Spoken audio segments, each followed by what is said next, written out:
Tudo bem, amigos? Eu sou o André Rosa e agora nesse minuto, nesse instante, eu sou seu professor de História aqui no site Desenrolado. A gente vai bater um papo, ainda numa continuidade de assuntos sobre Renascimento.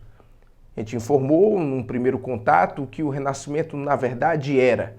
Aí você diz, eu sei o que é um movimento artístico, um movimento que envolve arte, valores e também um movimento político, um movimento social.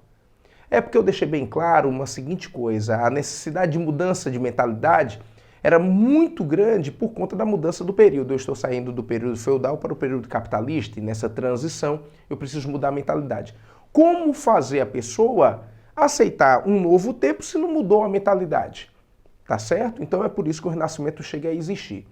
Eu quero discutir com vocês alguns detalhes hoje. Esses detalhes são relacionados principalmente às características do processo, mas eu queria começar entendendo uma coisa. Esse nome tá certo, hein? Será que esse nome Renascimento está devidamente apresentado? Renascimento é alguma coisa que renasce. Se renasce é porque alguma coisa havia morrido. Então existe um lado certo e um lado errado para entender o Renascimento. Qual o lado certo? É porque isto aqui resgatou, copiar não, tá? Você tá anotando, é? Tá, tudo bem. Resgatou, copiar não. Pronto? Tá. Porque eu mandei você não colocar copiar, porque não é cópia, é resgate. Resgate de quê? Que eu quero acabar minha anotação. É resgate da cultura greco-romana. É por isso que uma das características, eu até nem coloquei aqui, mas é porque eu quero bater esse papo, é a característica do classicismo, por conta do resgate da cultura greco-romana. Então, se resgatou, renasceu, tá? O nome tá certo. Qual é o lado errado do Renascimento? É porque os caras diziam que eles eram tão agora formadores de uma opinião e de uma outra arte, que no tempo do feudalismo, que é no tempo da Idade Média, como não existia arte ou cultura nenhuma, então aquele período é o período da Idade das Trevas. As trevas existiam e agora eles criaram a luz, o processo do renascer, porque tudo agora ficaria muito bonito. Então, o Renascimento tem esse lado, o lado certo do nome e o lado errado. Qual o lado certo, mais uma vez? É o resgate da cultura greco-romana. Qual o lado errado? É porque eles diziam que não tinham cultura antes dele. E será que é isso mesmo?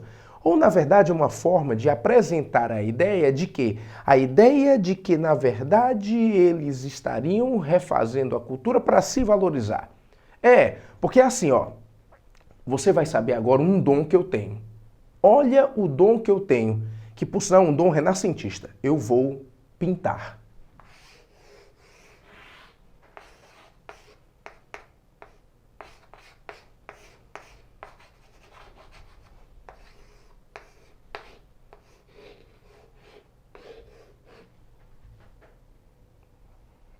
Por que tu tá rindo?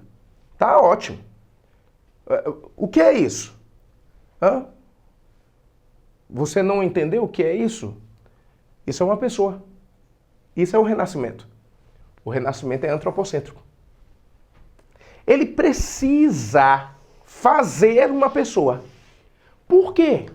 Porque antes o processo cultural era teocêntrico. Então, se era teocêntrico, Deus era o centro de todas as coisas. Mas se Deus é o centro de todas as coisas, Deus manda na tua vida. Se Deus manda na tua vida, então, para que fazer alguma coisa? Existe uma frase que eu aprendi quando garoto, quer dizer, há pouco tempo, né? É claro. Uma frase que eu aprendi como garoto que dizia assim, para que tanta cultura se o destino é a sepultura? Quer dizer, dando a entender de que Deus já decidiu tua vida, não preciso mais fazer nada, não preciso melhorar, mas você sabe que precisa. Você tem a plena certeza que se você não estiver aí estudando para a nossa prova, independente qual seja ela, mas principalmente o ensino nacional o Exame Nacional do Ensino Médio, que é o Enem, desculpe aí a troca dos S, tá? Você, se não estudar, você não passa. Você não vai passar só pela graça de Deus. A sua fé é importante, mas você vai passar principalmente graças a quê? Ao seu esforço. A sua ideia de humano. Então vamos lá. O humanismo, o antropocentrismo que é a ideia de tornar o homem no centro de todas as coisas, tem que ser valorizado.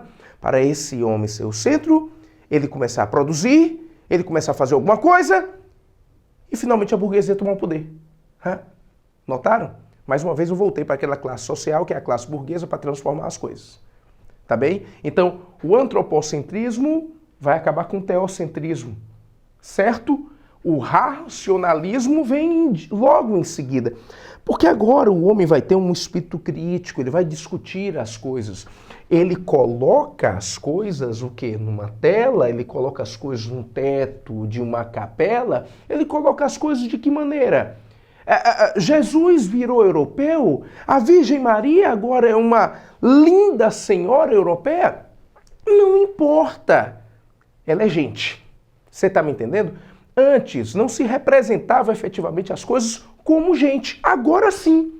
Por quê? Para se ter, obviamente, aquela relação. A relação do humano. E o humano é racional, tem senso crítico. Então eu tenho o antropocentrismo, eu tenho o racionalismo, eu tenho o senso crítico, eu tenho o classicismo. Quantas características eu acabo tendo? O universalismo, transformando tudo isso para todo lugar. E realmente aconteceu, né? Em todo lugar tem cultura europeia. A cultura europeia é tão forte por conta desse renascimento, porque se eu lhe perguntar alguma capital de um país africano e você não souber, quem sabe você diz assim, pô, tá tudo legal, não tem nada não, é um país da África, não é assim?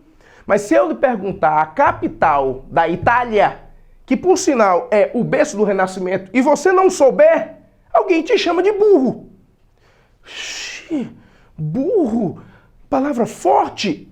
Mas é assim que o pessoal te chama. Se você não souber a capital de Portugal, da Espanha, da Itália, da Alemanha. A capital da Alemanha qual é? É Addis Abeba. Tá me chamando de burro? Por quê? Porque o universalismo é isso, é transformar essa cultura em universal. E a cultura universal é europeia. A cultura europeia vem do Renascimento. O Renascimento veio da Itália. E a Itália vem com a burguesia, que patrocina esse pessoal para pensar dessa maneira. E acaba dando certo. Vamos aqui para a última informação. O experimentalismo.